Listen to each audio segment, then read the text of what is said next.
in the boxing world. Errol Spence Jr. in the welterweight division defeats Ugas in the 10th round. We have a clip of this too here. You got your ass whooped. Look, here. Here's why it's interesting, okay? Errol Spence Jr. has 3 belts in the welterweight division. WBA, IBF, WBC. Terrence Crawford obviously has the WBO belt, all right? Errol Spence Jr. has been a mainstay in the welterweight division for a while now. He has 3 of those 4 belts. Terrence Crawford already was the unified champion in the division underneath, which I think is super lightweight. Okay. Was unified with 4 belts. So he has one of them in welterweight. I'm just saying, guys, Terrence Crawford right now is the number 2 pound-for-pound boxer in boxing. Errol Spence Jr. is the number 4. If they fought, it'd be a top 4 pound-for-pound matchup. And the reason this could happen is because Terrence Crawford used to be with top-ranked promotions, okay? He's not anymore. He's actually like suing Bob Arum, I think, right now. Errol Spence Jr. is with PBC, so the Al Heyman route, okay? Normally, those don't fight each other, which is why it took so long to get like the Floyd and Pacquiao fight and all this different drama. This is one of the reasons why I have a love-hate relationship with boxing. I'm just telling you right now, if this win right here by Errol Spence Jr. leads to him fighting Terrence Crawford, I think it would be the boxing match of the year. How big, because boxing's been down, what UFC, pun intended, has beat the heck out of boxing, but how big of that would that fight be to get boxing back? I know it wouldn't bring it all the way back to the national stage, but we're talking about it now. Like in the history of boxing? Well, I'm talking about lately. Because again, boxing really, outside of, we talk about Canelo and all that stuff.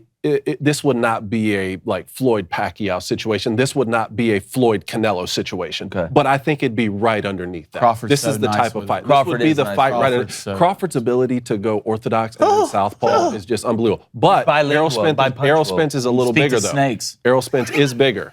So I think it would be a phenomenal fight. Lane said he could speak to snakes. I can't speak to that. But it'd be a good fight, though. Yeah. So this is the 6th round right here. This is the 6th round right here.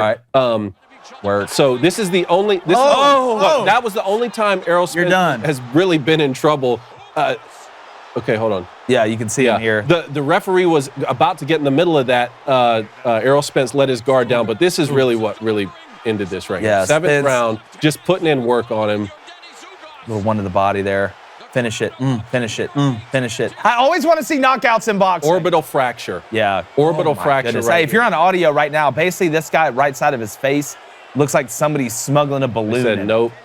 Nope. You're done. Yeah, man, TKO in the 10th. You broke your eyebrow bone. You got a life to live after. You got to be able to see. Can we unify the division now, please? Let's do it. Can we unify the division? Anyway, I got excited about that. No, let's do it. I'm glad you got excited. I'm glad you got excited. Stoked about it. I have a love-hate relationship with boxing. They need to be on your line. Somewhat rigged. Yes. Thank you. Yes. Okay. Especially when they don't want a fighter to lose. Like, for instance, the fight I got most excited about before we're talking about all this was Canelo Triple G. Yeah. The first one. I thought Triple G won that fight. And I tried to be as non-emotional about it as I possibly could be. But there's no way they're going to let someone who has the stardom of Canelo, who still has a lot of years left, lose a boxing round. Yes or no answer to this only. Will boxing ever recover to where it was again?